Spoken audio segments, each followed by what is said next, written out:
ሐዋሳ ድረስ የገብርኤልን ዓመታዊ በዓል ለማክበር ማመጣው ቤታችንን ሳይጎበኙ እንዳይሄዱ እምነቱ ተከታዮች ያላቸውን ዝቅ ያለ ክብር ዝቅ ያለ ግምት ያሳየ ሆኗል። ከቆነጃጅ ሴቶቻችን ጋር ቀልጠፍ ያለ መስተንግዶ ይዘን እንጠብቆታለን።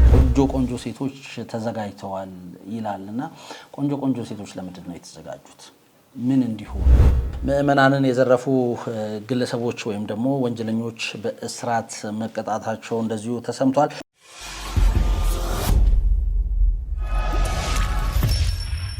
ሰላም ጤና ይስጥልን የተከበራችሁና የተወደዳችሁ የኢትዮ ኢንፎ ቤተሰቦች ቅዳሜና እሁዳችሁ እንዴት አለፈ? በድጋሜ ተገናኝተናል። በትላንትናው ዕለት እንግዲህ በኦርቶዶክስ አማንያን ዘንድ የቅዱስ ገብርኤል እንግዲህ ክብረ በዓል በደማቁ በሀገራችን ውስጥ በተለያየ አካባቢ እንግዲህ በደማቁ ተከብሯል። ይህንን ዓመታዊ ክብረ በዓል አስመልክቶ ምን ጉዳዮች ተሰምተዋል? ምን አዲስ ጉዳዮች አሉ?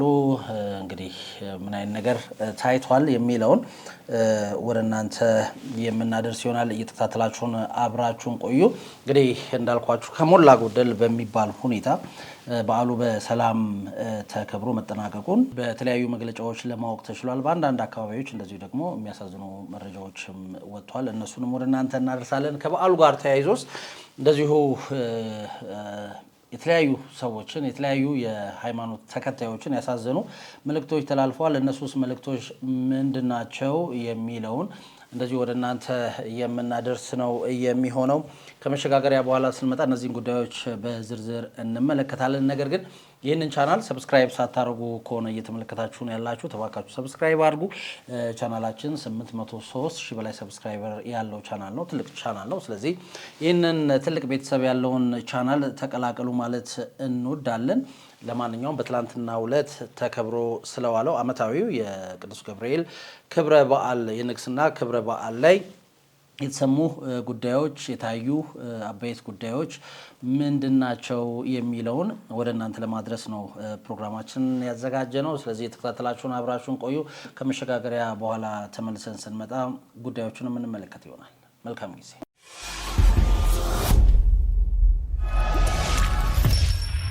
መግቢያ ላይ እንዳልኳችሁ እንግዲህ ዓመታዊው የቅዱስ ገብርኤል በዓል በተለያዩ የሀገራችን ከተሞች በደማቁ ተከብሯል። የኦርቶዶክስ እምነት ተከታዮች በሙሉ እንግዲህ በገብርኤል ቤተክርስቲያን በመገኘት ንግሱን አንግሰዋል። እንግዲህ ይህ ዓመታዊ ክብረ በዓል በሀገራችን በደማቁ ከሚካሄዱ የንግስ ክብረ በዓላቶች መካከል ግንባር ቀደሙ እንደሆነ ይታወቃል።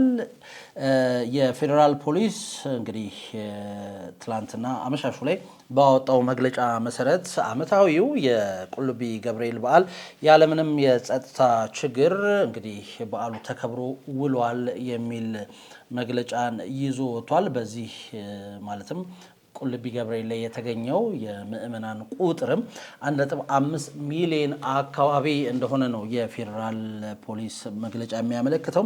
በምስራቅ ሐረርጌ ዞን ሜታ ወረዳ አቡነ ሰላማ ቀበሌ የተከበረው ዓመታዊ ቁልቢ ገብርኤል ክብረ በዓል ያለ አንዳች የጸጥታ ችግር ተከብሮ መጠናቀቁን እንዳልኳቸው የፌዴራል ፖሊስ አስታውቋል። የምስራቅ ሐረርጌ ዞን ፖሊስ ዋና መምሪያ አዛዥና የምስራቅ ቀጠና ጸጥታ ግብረ ኃይል አስተባባሪ ረዳት ኮሚሽነር ናስር መሐመድ እንደገለጹት ዓመታዊው የቁልቢ ገብርኤል ክብረ በዓል ያለምንም ጸጥታ ችግር ተከብሮ መጠናቀቁ ተሰምቷል። በበዓሉ ላይ እንግዲህ ከትናንሽ ስርቀቶች በስተቀር አንዳችም የጸጥታ ችግርና የትራፊክ አደጋ ሳያጋጥም በሰላም መጠናቀቁ ነው የተገለጸው። ለዚህም የሀገር መከላከያ፣ የፌዴራል፣ የኦሮሚያ፣ የሐረሪ፣ የድሬዳዋ ፖሊስ ጠቅላይ መምሪያዎችና የብሔራዊ መረጃ አገልግሎት ትልቅ ሚና የተጫወቱ እንደሆነ ተነግሯል።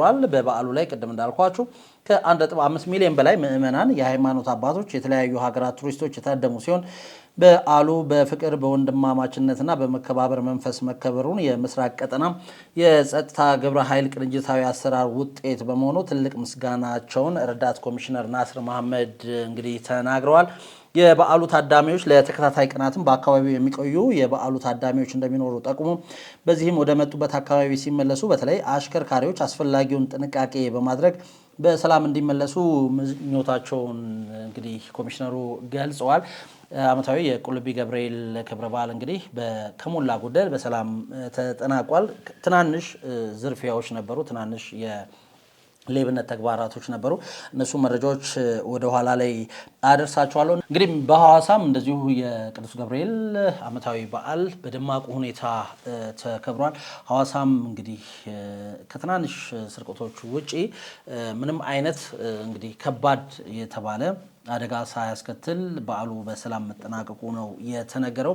ወደ ሁለቱም አካባቢ እንግዲህ በብዛት በሀገራችን በድምቀት የሚከበረው እንግዲህ ሐዋሳ ገብርኤል እና ቁልቢ ገብርኤል እንደሆነ በስፋት ይታወቃል። ወደ እነዚህ አካባቢዎች እንግዲህ ምዕመናን ጉዟቸውን ሲያደርጉ የአካባቢው እንግዲህ ባለስልጣናት በፎቶ እንደምትመለከቱት ለተጓዦች እንኳን ደህና መጣችሁ አቀባበል ሲያደርጉ ውሃ ቆሎና ዳቦ እንደዚሁ እንኳን ደህና መጣችሁ በማለት እንግዲህ አቀባበል ሲያደርጉ ተመልክተናል። ይህም እጅግ ሊበረታታ የሚገባው ነው። ለማንኛውም ይበል የሚያሰኝ ነው። ቅድም እንዳልኳችሁ ሐዋሳም እንደዚሁ በሰላም መጠናቀቁ ነው የተነገረው። እንግዲህ በቁልቢው ገብርኤል እንግዲህ ቅድም እንዳልኳችሁ ምዕመናንን የዘረፉ ግለሰቦች ወይም ደግሞ ወንጀለኞች በእስራት መቀጣታቸው እንደዚሁ ተሰምቷል።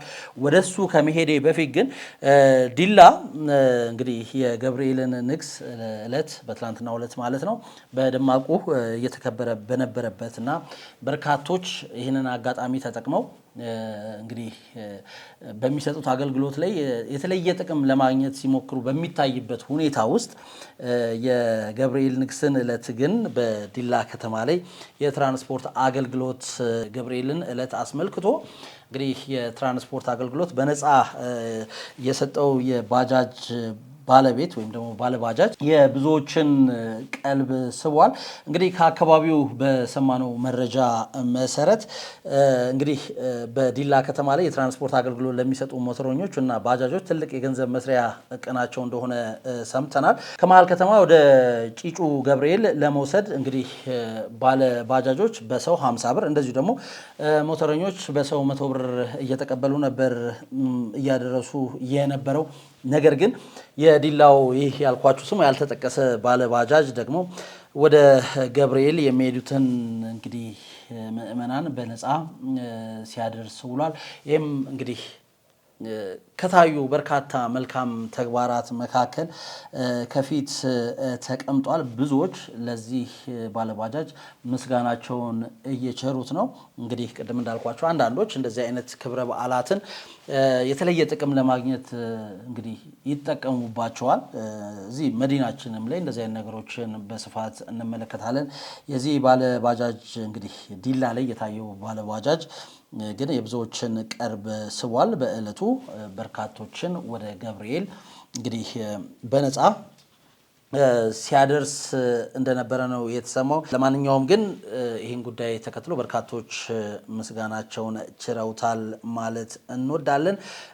እንግዲህ ሌላ አንድ ጉዳይ አለ። ይሄ ምንድነው? ቅድም መግቢያ ላይ እንዳልኳችሁ በቁልቢ ገብርኤል ምዕመናንን የዘረፉት ግለሰቦች የተለያዩ የስርቆት ወንጀል የፈጸሙ ግለሰቦች በእስራትና በገንዘብ መቀጣታቸው ተሰምቷል። ጉዳዩ ምንድነው የሚለውን በዝርዝር እንመልከተው። በቁልቢ ገብርኤል ማለትም ታኅሳስ 19 ቀን 2018 ዓ.ም በቁልቢው ደብረ ኃይል ቅዱስ ገብርኤል ዓመታዊ ንግስ በዓል ላይ በምዕመናን ላይ የስርቆት ወንጀል የፈጸሙ ተከሳሾች ላይ የፍርድ ውሳኔ መተላለፉን እንግዲህ ፖሊስ አስታውቋል።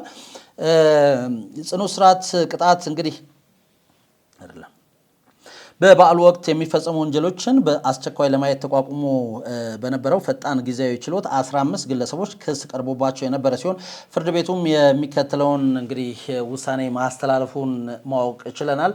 የጽኑ እስራት ቅጣት 8 ተከሳሾች በፈጸሙት የስርቆት ወንጀል ተገቢውን የጥፋተኝነት ፍርድ ተገኝቶባቸው ከ1 ወር እስከ 2 ዓመት በሚደርስ እስራት እንግዲህ ቅድም እንዳልኳችሁ 8 ወንጀለኞች እንዲቀጡ ተወስኗል። የገንዘብ ቅጣት ደግሞ በአንዲት ሴት ተከሳሽ ላይ የ500 ብር የገንዘብ ቅጣት ተጥሎ ከእስር እንግዲህ ገንዘቡን ከፍላ እንድትለቀቅ ተደርጓል ተብሏል። ቀሪዎቹ 6 ተከሳሾች ደግሞ ጉዳያቸው አሁንም በፖሊስ ምርመራ ላይ እንደሚገኝ ነው የታወቀው። ስለዚህ ወንጀለኞቹ የእምነቱ ተከታዮች መንፈሳዊ ጉዞ አጋጣሚ በመጠቀም የሞባይል ስልኮችን፣ የወርቅ ጌጣጌጦችና የመኪና እቃዎችን ሲሰርቁ እጅ ከፍንጅ የተያዙ መሆናቸውን የኢትዮጵያ ፌዴራል ፖሊስ መረጃ ያመለክታል። ይህንን እርምጃ በበዓላት ወቅት የሚፈጸሙ መሰል ወንጀል ድርጊቶችን ለመከላከልና ለሌሎችም ትምህርት እንዲሆን ታስቦ የተወሰደ መሆኑን ነው እንግዲህ የኢትዮጵያ ፌዴራል ፖሊስ የገለጸው። አዋሳም ላይ እንደዚህ የተወሰኑ የስርቆት ወንጀለኞች አዋሳም እንግዲህ በዓሉ በደማቁ ሲከበር ምንም አይነት የከፋ ነገር ባይፈጠርም ግን አንዳንድ ስርቆት ወንጀሎች እንደነበሩ መረጃዎች ደርሰውናል። ከዛ በተረፈ ግን በዓሉ እጅግ በጣም ሰላማዊ በሆነ መንገድ መጠናቀቁ ነው የተነገረው። ስለ ሐዋሳ ካነሳን ግን የገብርኤል ዓመታዊ ንግስ በዓልን አስመልክቶ እንግዲህ አንድ ማስታወቂያ ብዙዎችን አስቆጥቷል። ይሄ ማስታወቂያ ምንድነው? የአንድ ክለብ ወይም ደግሞ የጭፈራ ቤት ማስታወቂያ ነው።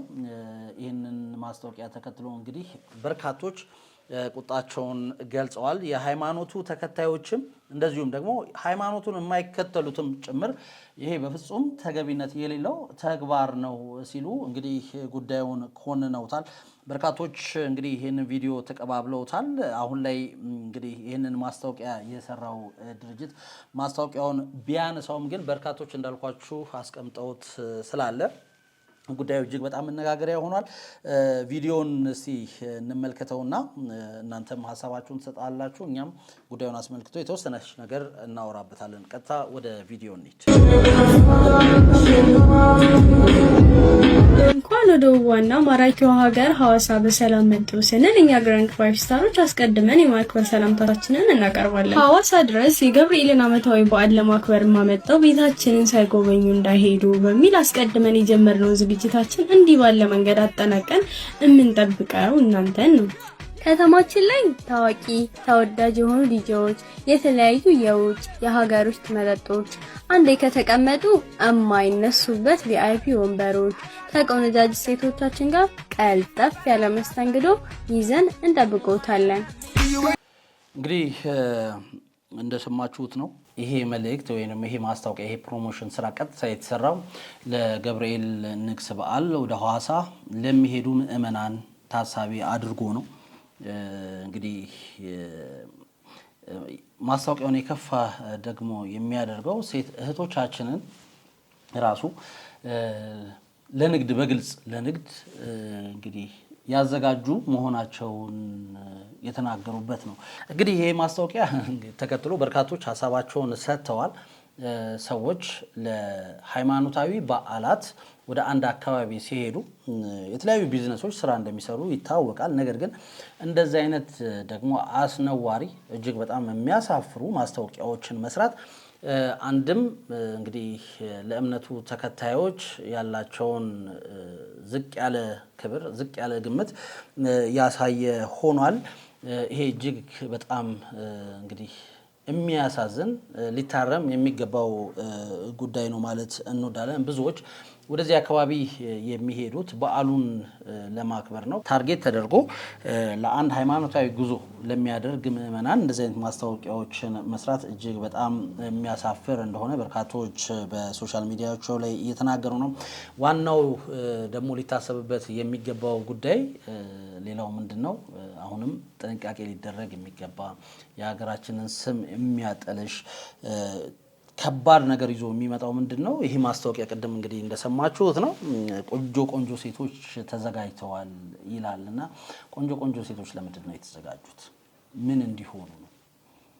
ይሄ ለሴቶች እንግዲህ ያለንን አመለካከት ምን ድረስ ነው የሚያሰኝ እጅግ በጣም የሚያሳዝን እና ሊደገም የማይገባው እንግዲህ የማስታወቂያ ስራ ነው። ይሄ ማስታወቂያ ተከትሎ እንግዲህ ቅድም እንዳልኳችሁ ድርጅቱ የራሱን የሆነ እርምጃ ይወስዳል ተብሎ ይጠበቃል። ግን በርካታ ምዕመናንን የሃይማኖቱ ተከታዮችንም ከሃይማኖቱ ውጭ ያሉትንም ያሳፈረ እጅግ በጣም እንግዲህ ብዙዎችን ያሳዘነ ማስታወቂያ ሆኖ አልፏል።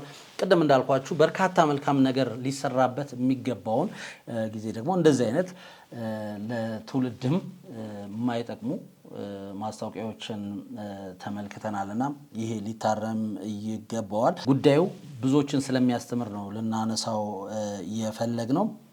እዚህ ይህን ማስታወቂያ የሰራው እንግዲህ ድርጅት ጉዳዩን አስመልክቶ በእርግጠኝነት ማስተባበያ ወይም ደግሞ ይቅርታ ይጠይቃል ተብሎ ይጠበቃል።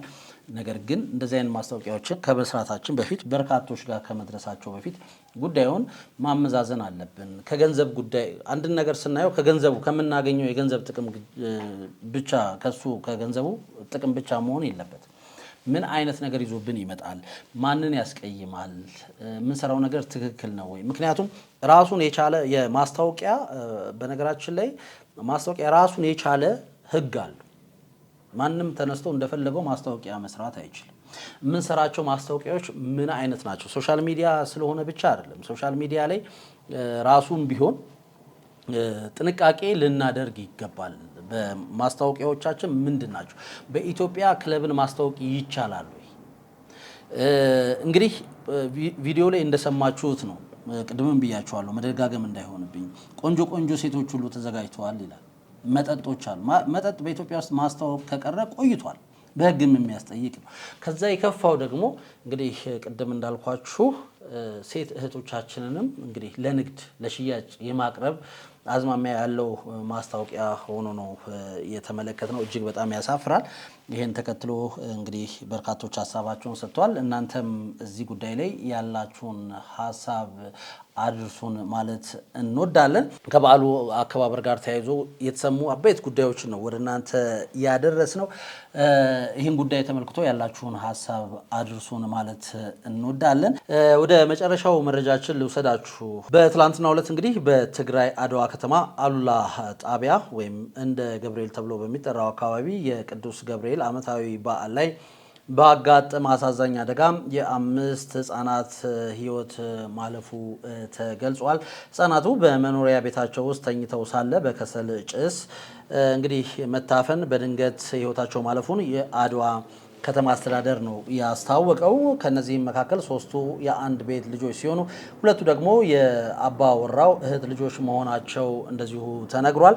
አስተዳደሩ ባስተላለፈው የሀዘን መግለጫ የአድዋ ከተማ አስተዳደርና መላው የከተማ ነዋሪዎች በዚህ ድንገተኛና ልብን የሚሰብር መርዶ የተሰማቸውን ጥልቅ ሀዘን የገለጹ ለወላጆች ለቤተሰቦችና ለወዳጅ ዘመዶቻቸው መጽናናትን ብርታትን እንግዲህ እንመኛለን ብለዋል። እንግዲህ ይህ በትላንትናው ዕለት ከተሰሙ እጅግ በጣም የሚያሳዝኑ መረጃዎች መካከል አንደኛው ነው። እኛም በኢትዮ ኢንፎ ስም እንግዲህ ለወዳጅ ዘመዶች ለቤተሰቦች መጽናናትን እንመኛለን። እንግዲህ በትላንትናው ዕለት በደማቁ በተለያዩ የሀገራችን ከተሞች ተከብሮ የዋለውን የቅዱስ ገብርኤል ዓመታዊ የንግስ ክብረ በዓልን አስመልክቶ የተሰሙ አበይት ጉዳዮች ምንድን ናቸው የሚለውን ነው ወደ እናንተ ለማድረስ እየወደድ ነው። በዓሉ እንግዲህ እንዲህ በደማቁ ተከብሮ ውሏል። ለማንኛውም ከበዓሉ ጋር ተያይዞ የተሰሙ አበይት ጉዳዮች እነዚህ ናቸው። አሁንም ወደፊትም ግን ጥንቃቄ ልናደርግባቸው የሚገቡ በርካታ ጉዳዮች እንዳሉ ያሳየም ሆኖ አልፏል። ስለዚህ ለወደፊቱ ደግሞ የበለጠ ጥንቃቄ ማድረግ ይገባል። የምንሰራቸው ስራዎች አግባብነት አላቸው የላቸውም የሚለውንም እንደዚሁ ቆም ብሎ ማሰብ የሚያስፈልጋቸው ተግባራቶችን እንግዲህ ተመልክተናል። እነሱንም ወደ እናንተ አድርሰናል። እንደዚሁም ደግሞ ይበል የሚያሰኙ እጅግ በጣም ደስ የሚያሰኙ ልብን የሚያሞቁ ደግሞ የመልካምነት እንግዲህ ምሳሌ የሆኑ ተግባራትንም እንደዚሁ ተመልክተናል። ከባለስልጣናት ጀምሮ እስከ ማንኛውም ተራ እንግዲህ ነዋሪ ድረስ እንግዶችን በደማቁ ተቀብለው አስተናግደው የሸኙ አሉ። በዛው ልክ ደግሞ እንግዲህ በሚሰጡት አገልግሎት ለገንዘብ ሳይሆን በእለቱ በነፃ አድርገው በርካቶችን ያገለገሉም አሉና ለነሱም ምስጋና ይገባቸዋል ማለት እንወዳለን። በትላንትናው ዕለት የተከበረውን ዓመታዊውን የቅዱስ ገብርኤል የንግስ በዓል አስመልክቶ የተሰሙ አበይት ጉዳዮቻችን ይህንን ይመስሉ ነበረ።